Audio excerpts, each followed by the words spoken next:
share with yesterday's speaker.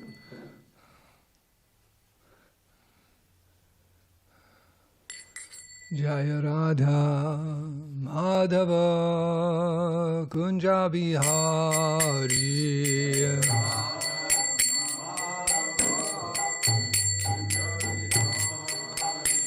Jaya Radha Madhava Kunja Bihari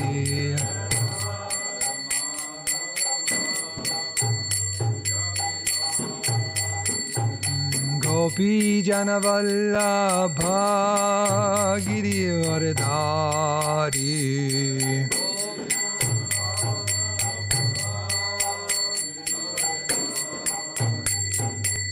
Gopi Janavallabha Girivardhari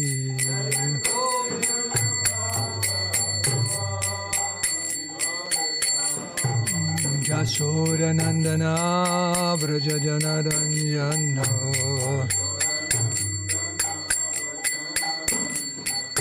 Yashoda Nandana Braja Janaranjana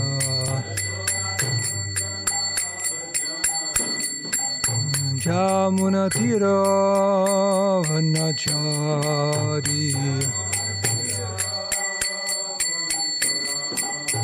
Jamuna Tira Vanachari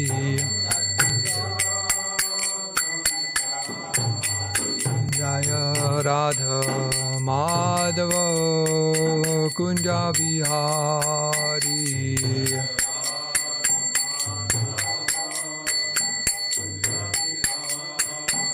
Jaya Radha Madhava Kunja Bihari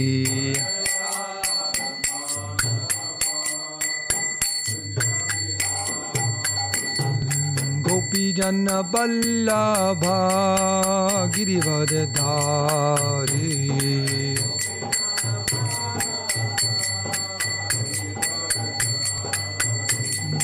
Gopi Jana Vallabha Girivardhari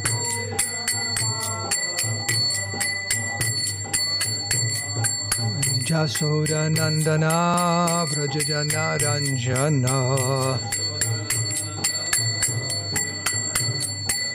Jasoda Nandana Braja Janaranjana Jamuna Tira Vanachari Jamuna Tira Vanachari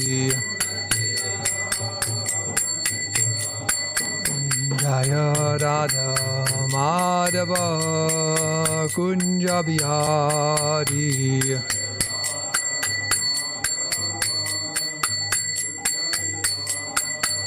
Jaya Radha Madhava Kunja Bihari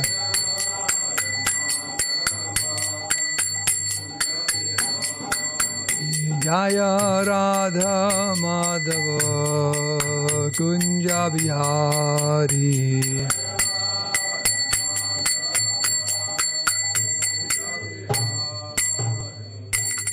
Shri Radha Madhava ki, Shri Radha Giridhari ki Jai, Jayam Vishnupad Paramhamsa Parivrajaka Jaya Shodhara Shri Srimad His Divine Grace Abhay Charana Ravinda Bhakti Vedanta Swami Shri Prabhupada ki Jai Jayam Vishnupad Paramhamsa Parivrajaka Jaya Shodhara Shri Srimad His Divine Grace Srila Bhakti Siddhanta Saraswati Goswami Maharaj Prabhupada ki Jai, Ananta Koti Vaishnava Vrinda ki Jai, ISKCON Founder Acharya, BBT Founder Acharya, Srila Prabhupada ki Jai, Ananta Koti Vaishnava Vrinda ki Jai, Grantara Srimad Bhagavatam ki Jai, Sambhira Bhakti Vrinda ki Jai, Gaura Premanandi, all glories to the assembled devotees, all glories, assembled devotees, all glories, Sri Guru and Sri Gauranga.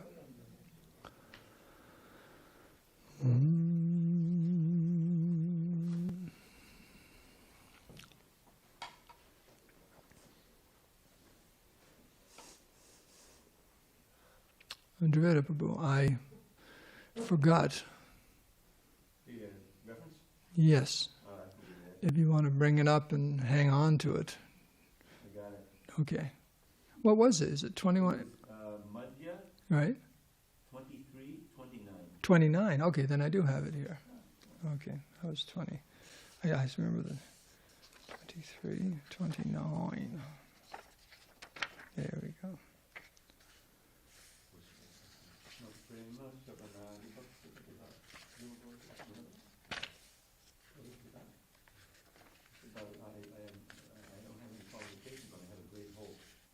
Prema Shabanaji. There we go. Okay. Krishna, Krishna, Krishna. Hey. So this morning we're reading from the Srimad Bhagavatam, 7th canto, 9th chapter. Prahlad pacifies the Lord with prayers. This is text 12. Om Namo Bhagavate Vasudevaya. Om Namo Bhagavate Vasudevaya. Om Namo Bhagavate Vasudevaya. Tasmad aham vigata viklava ishvarasya sarvatmana mahi granami yata manisham niko jaya guna visargam anupravishtaha puyeta yena hi puman anuvarnitena tasmadaham vigata viklava ishvarasya sarvatmana mahigranami yata manisham nicho jaya gunya visargam anupravishta Puyeta yena hi pumananavarnitena Tasmadaham vigata viklava ishvarasya Sarvatmana mahigranami yata manisham Nicho jaya guna visargam anupravishta Puyeta yena hi pumananuvarnitena Tasmadaham vigata viklava ishvarasya Sarvatmana mahigranami yata manisham Nicho jaya guna visargam anupravishta Puyeta yena hi puman anuvarnitena Man anuvartitena. Anyone like to chant? Tasmadaham vigata viklava ishvarasya Sarvatmana mahigranami yatamanisham Sarvatmana mahigranami yatamanisham Nicho jaya guna visargam anupravishta Nicho jaya guna visargam anupravishta Puyeta yena hi puman anuvarnitena Puyeta yena hi puman anuvarnitena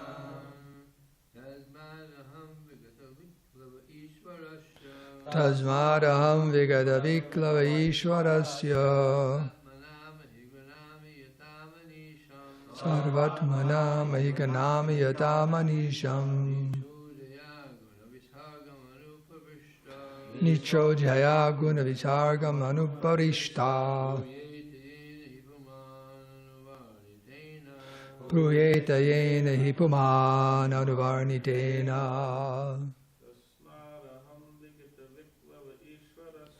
Tasmadaham vigata viklava ishvarasya Sarvatmana mahigranami yatamanisham Nicho jaya guna visargam anupravishta Nicho jaya guna visargam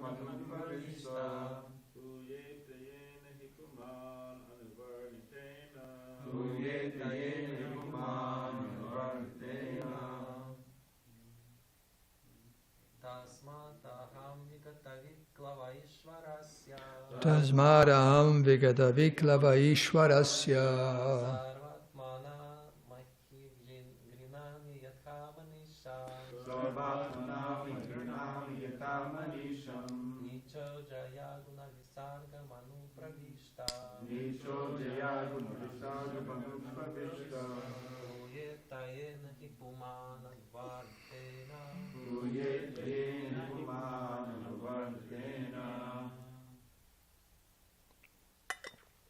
Okay, we can do the synonyms now. Tasmat, therefore. Aham, I. Vigata viklava, having given up contemplation of being unfit. Ishwarasya, of the Supreme Personality of Godhead. Sarva Atmana, in full surrender. Mahi, glory. Granami, I shall chant or describe. Yata Manisham, according to my intelligence. Nichaha, although low-born. My father being a great demon, devoid of all good qualities. Ajaya, because of ignorance. Guna Visargam, the material world, wherein the living entity takes birth, according to the contamination of the modes of nature. Anuparvishtaha, entered into. Puyeta, may be purified. Yena, by which the glory of the Lord. He, indeed. Puman, a person. Anuvarnitena, being chanted or recited. Okay, can someone open the door back there? A little breeze in here. Thank you. Translation and purport by Srila Prabhupada. Therefore, that's the tasmat. Therefore, although I was born in a demoniac family, I may, without a doubt, offer prayers to the Lord with full endeavor as far as my intelligence allows. Anyone who has been forced by the ignorance to enter the material world may be purified of material life if he offers prayers to the Lord and hears the Lord's glories. Purport. It is clearly understood that a devotee does not need to be born in a very high family, to be rich, to be aristocratic, or to be very beautiful. None of these qualifications will engage one in devotional service. With devotion, one should feel, God is great and I am very small. Therefore, my duty is to offer my prayers to the Lord. Only on this basis can one understand and render service to the Lord. As the Lord says in Bhagavad Gita, 18 chapter, 55th verse, Bhaktyamam abhijananti yavanyaschashmi tatvataha. Tato mam tatvato gyatva vishate tad anantaram. One can understand the Supreme Personality as He is only by devotional service, and when one is in full consciousness of the Supreme Lord by such devotion, he can enter into the kingdom of God. Thus, Prahlad Maharaj decided to offer his best prayers to the Lord without consideration of his material position.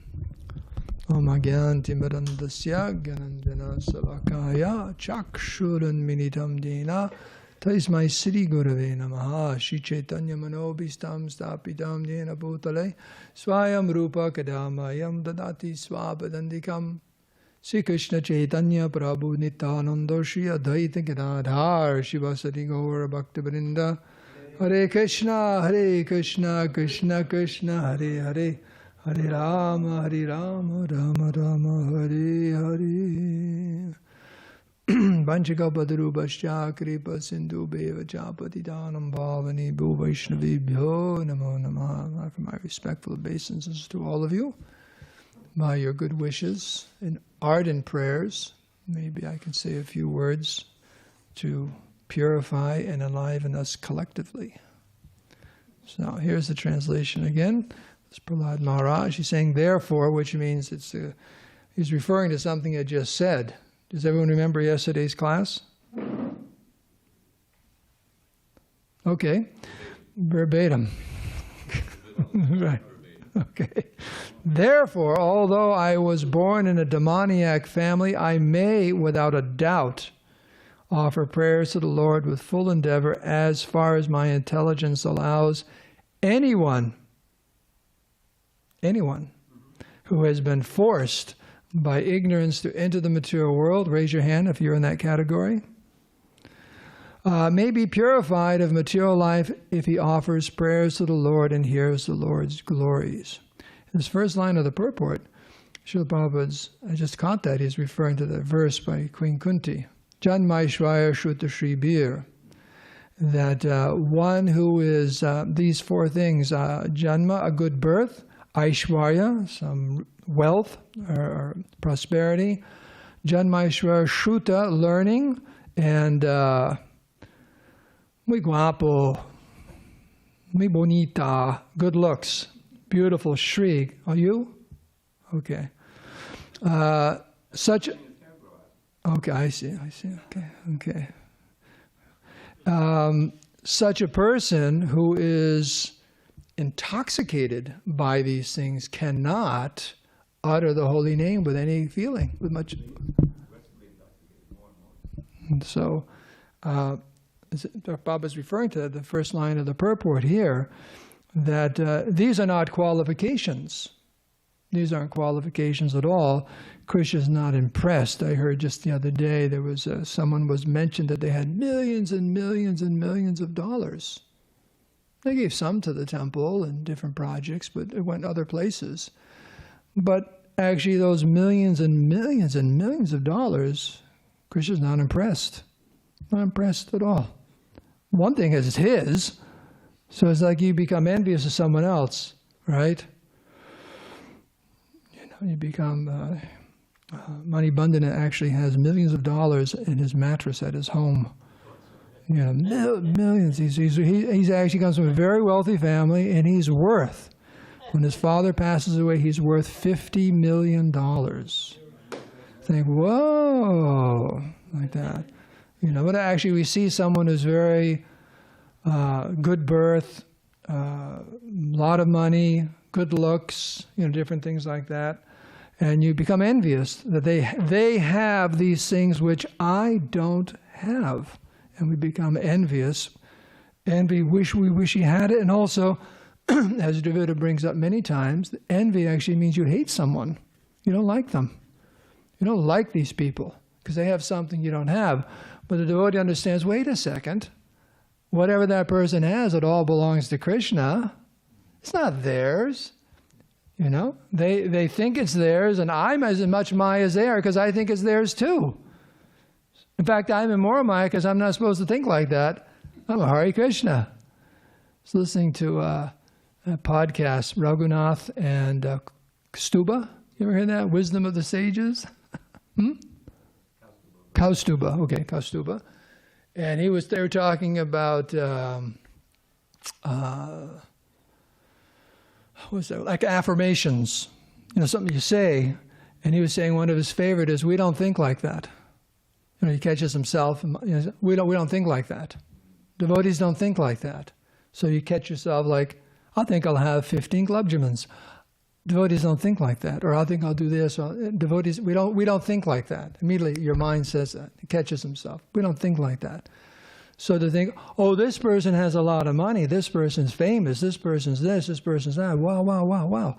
No, we don't think like that. We think, actually there's two things we think, at least I think, that all belongs to Krishna and that poor person.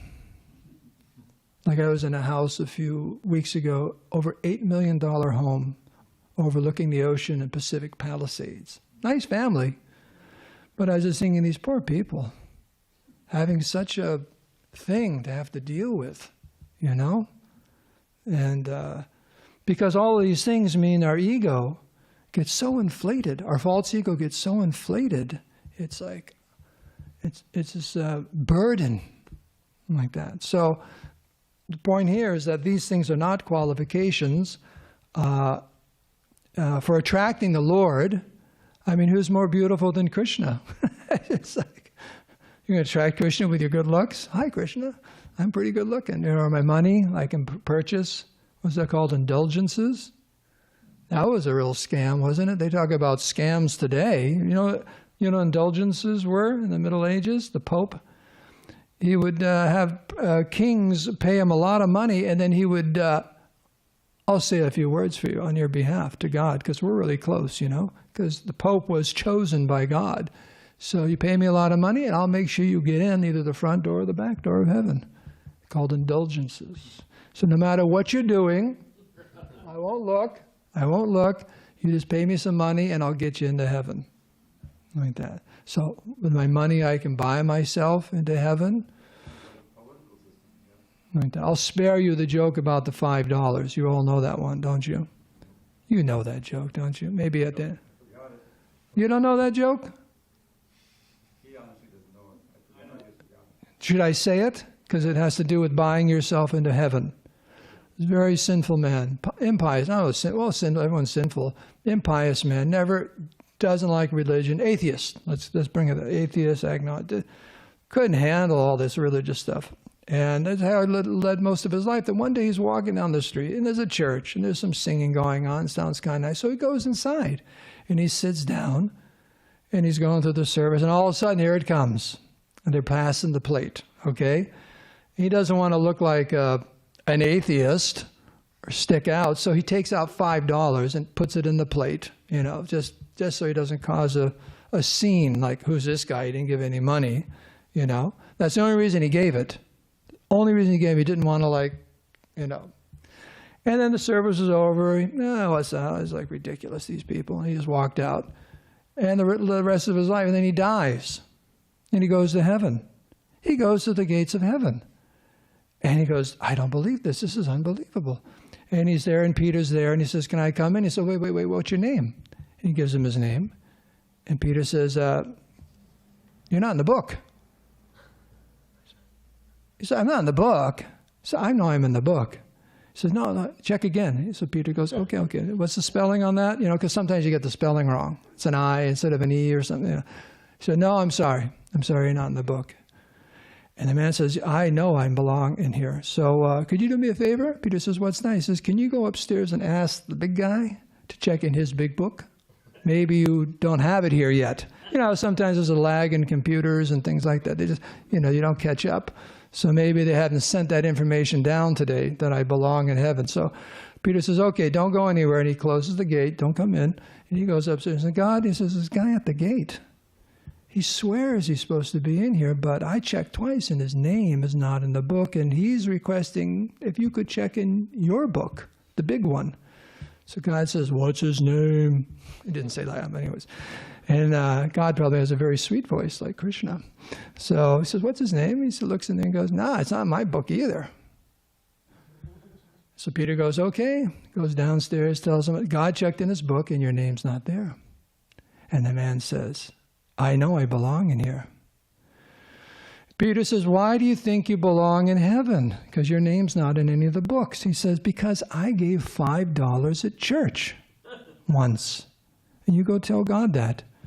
So Peter goes up. He says, Peter says, God, I'm sorry to bother you again. What is it? He says, that guy at the gate, he swears he belongs in here, even though his name is not in any of the books. So God says, why does he think he belongs in heaven? He says, once he gave $5 at church. So God says, give him his $5 back and tell him to go to hell. Right, so you can't buy your way into heaven. You can't buy your way into heaven. So that's the point there. Okay. Anyways, boy, I haven't even started giving the class yet. I'm sorry. What I wanted to bring up is that this is the mood of Prahlad Maharaj is something we have to meditate on. That he's understanding the reality that we have no qualification, absolutely no qualification whatsoever, especially in Kali Yuga. We are the bottom of the barrel. You know where that expression comes from? You work in the kitchen and produce. What does the bottom of the barrel mean? But they've been in there a long time. like the bottom of a barrel of apples. It's all rotten and everything. And all the way down the bottom, it's like whatever's, it's bad stuff down there. Okay, the bottom, old, rotten, the bottom of the barrel. So that's Kali Yuga. Those who are very, very pious, and they go back in Satya Yuga, Treta Yuga, Dwapara Yuga, and then we're the leftovers. We're the ones who just couldn't get it together. Kind of like the Keystone Cops or something like that. We're just completely... And that's our unfortunate position. So to come to grips with that, there's two things that can happen. One can become very depressed. There's no hope. There's no hope. There's absolutely no hope for me whatsoever. It's Kali Yuga. How will I ever... And sometimes we have this realization, how will I ever win over my mind and my senses and the modes of material nature? It seems duratyaya. Krishna even uses that expression himself. What has that being? Daivi shuguna mai mama maya duratyaya. He's saying, yeah, you're right. Perhaps if you feel that this material nature is impossible to overcome, very good. You've understood the material nature, because my energy, the material, is duratyaya. It's impossible, pretty much, for the jiva to get out. But it's impossible unless you, the second half of the verse, you surrender unto me, like that. Dura atya means very, very difficult, practically impossible. But it's not impossible because Krishna says, if you surrender to me, you can cross over material nature, like that. So, but still understanding our fallen position. And it's interesting because there are those who say you cannot approach the Lord unless you have a high birth. Like in Hinduism and so on, you have to be a Brahmin, you have to have a good birth, otherwise you have to come back. There's even, I don't even know if it's in the scriptures, that if you're a Sudra, you come back. If you're a pious Sudra, you come back as a pious Vaishya, and then you're a pious Vaishya, and then you become back a pious Kshatriya. Then as you're a pious Kshatriya, you get back as a pious Brahmin, and then you got a chance. They say like that. They say like that. I don't know if it's in the scriptures anywhere. Any scripture. So, but Prahlad Maharaj, what's his qualification? Because he's saying his disqualification here is that he was born in a demoniac family, Nicha, very low birth. My father's a great demon, devoid of all good qualities. I was born in that family. He's a little child also. What can children know? What do they know? Right? Sometimes the word bala is also used to mean foolish, like that, like a little child.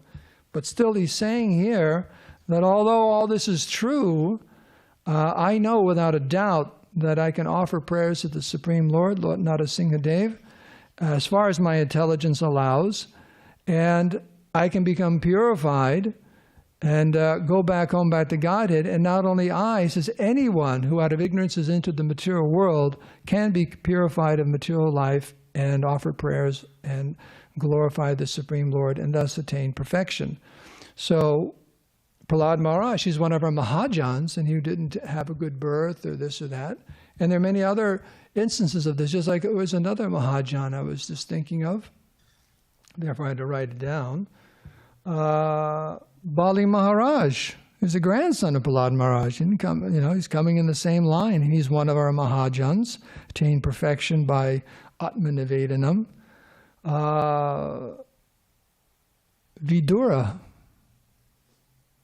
Vidura also wasn't a high birth at all, born of a maidservant, like that. And then if you want to even drop it down a bit, how about Gajendra? He's an elephant, and an elephant body, like that. Or Gurudev. So these are personalities, great devotees of the Lord, showing that it doesn't matter what one's birth is, anyone and everyone can approach the Supreme Lord in all humility and attain perfection. And before it gets too late, I wanted to reference this one verse by Rupa Goswami, by Sanatana Goswami, which appears in Rupa Goswami's Bhakti Rasamrita Sindhu, but this is by Sanatana Goswami, and it exemplifies what we're saying, the mood devotees have. the proper mood a devotee should have as far as our position in Krishna's unlimited mercy. So it says here, "O my Lord, I do not have any love for you." We can make a t-shirt out of this, right? Nor am I qualified for discharging devotional service by chanting and hearing. In your mind, check off if you think you fall into this category. This is yes, and this is no. And then when you finish, just see how many checks you have in the yes and how many you have in the no. "O my Lord, I do not have any love for you, nor am I qualified for discharging devotional service by chanting and hearing. Nor do I possess the mystic power of a Vaishnav, knowledge or pious activities, nor do I belong to a very high caste family. On the whole, I do not possess anything. Still, O beloved of the gopis, because you bestow your mercy on the most fallen, I have an unbreakable hope that is constantly in my heart, and that hope is always giving me pain." So this is that asha bandha. So referred to the devotees, asha means hope, that even though we're in a very, very fallen position, simply by the process of devotional service, Prahlad Maharaj is referring to prayers here, offering prayers, glorifying the Lord, because he's completely 100% realized that, as Prabhupada says in the purport, God is great and I am very small. The material world is, I am very big and God is nowhere to be found or inconsequential, right? It's not really important, So just the opposite. So automatically, and my duty is to offer prayers to the Lord, and to glorify the Supreme Lord. Because it's not that God is great and He's just somewhere way out there, that He has no relationship to us whatsoever. His greatness is that He's in our heart, He's our dearmost friend, He's providing everything. If someone's providing something for you, don't you think it's proper etiquette that you would thank them? Now, how about if they're providing you something you need every single day, every single moment, and without it you couldn't exist? Do you think they're worthy of some kind of recognition? What do you think? Yeah.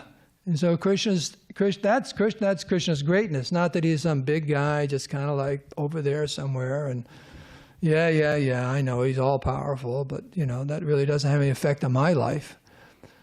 That's known as psychological atheism. You ever hear that one? Philosophically, I believe in God. I believe in God. God is great. God is great. God loves me. God loves you. But He's not in your life at all. Psychologically, He's just, God's great, but He's really not part of my life. I'm just busy thinking about myself. It's me. But that's psychological atheism. You say you believe in God, but He's really not in your life at all.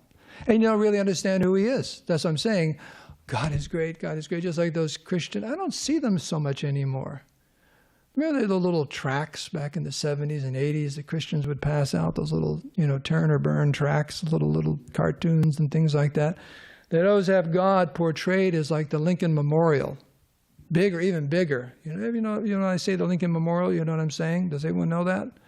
Lincoln's sitting on the big throne there, down there in D.C. And then everyone's gathered around like a little ant, and that's how the book ends, like, God is great, and we all made it to heaven, and you get to heaven, and you practically need a pair of binoculars, it's like Mount Rushmore to see God, you're like a little tiny ant, That's God. That's scary. That's very scary. So they have no idea what God is our dearmost friend. He's providing every single thing for us. Not only in this world is just a little material world. Just like the example always given by Srila Prabhupada is the prison. The prison's maintained by the government also. But it's an unpleasant place. It's just out of necessity. And you don't get much in prison, right? You don't get much at all. You're in prison. Outside the prison, the government's offering all kinds of facilities, education and parks and this and that, and so many freedoms, and that's where it's really happening. That's where the government is displaying its kindness and generosity and help for the citizens.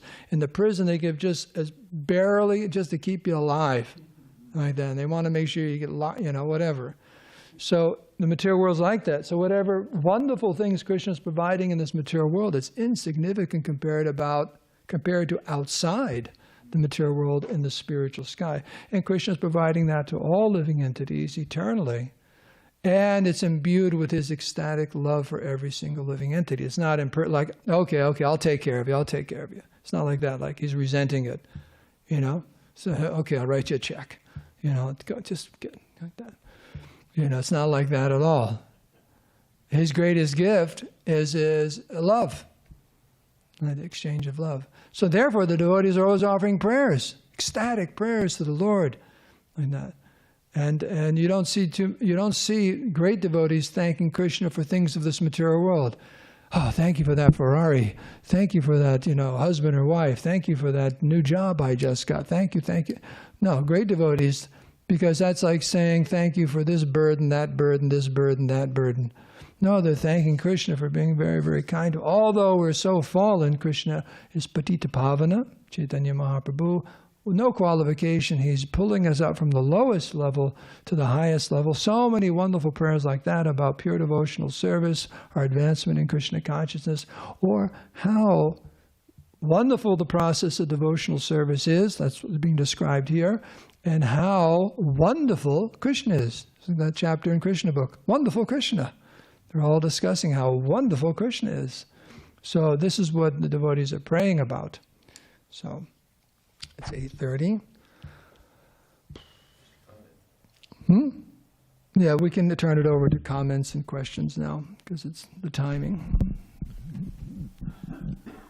You were mentioning how people have misunderstanding of God.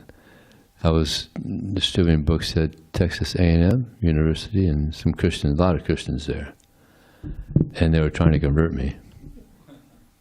I mean, they were really going for it. I was a lost soul. So I said, no, I'm okay. I mean, I've been practicing this for over 4 decades, long before you were born. So, but they were still. So they said, well, tell me something in your books that's better than what we have in the Bible. Loaded question for Vijay. All right. I said, the beauty of God. And they said, no, we also have the understanding of the beauty of God. God has blazing fire coming from his eyes. Shringadev, ki jai. No, he doesn't have that coming out of his eyes. When they said that, I said, that's not beautiful.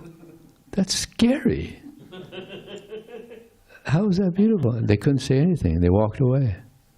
And I looked it up. It's in the Bible.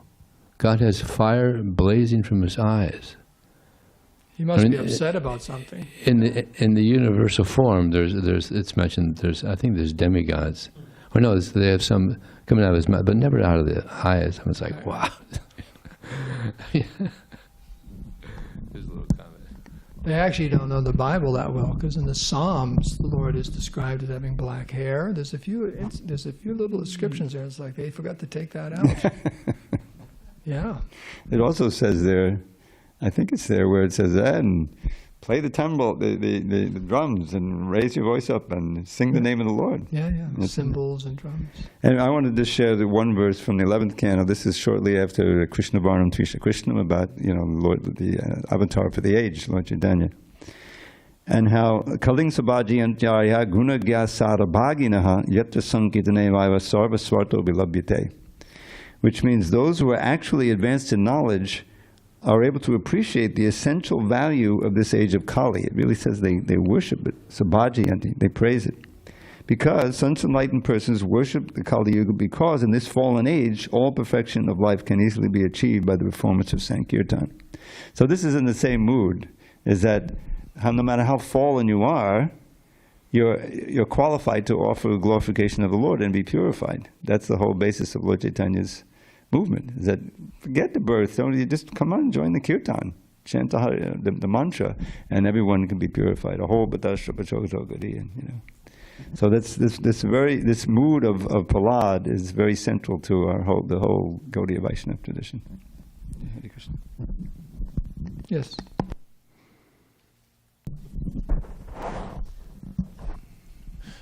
You were mentioning how these devotees about he gave a list to all these devotees who Krishna was kind to based on their birth.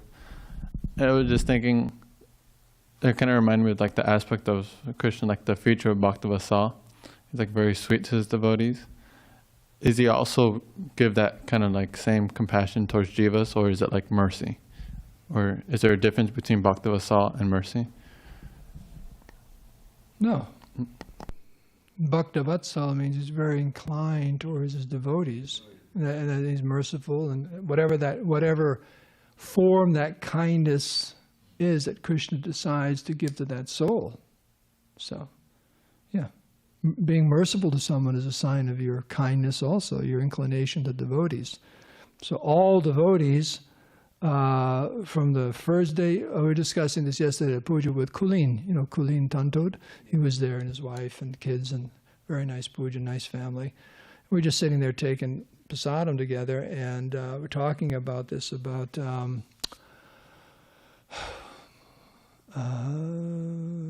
what a memory loss. I just forgot what we were talking about. Can you believe that? Yeah, happens to you all the time. Oh, okay. Well, just about the fact that let me see, devotees, doesn't matter. Krishna's very kind, even the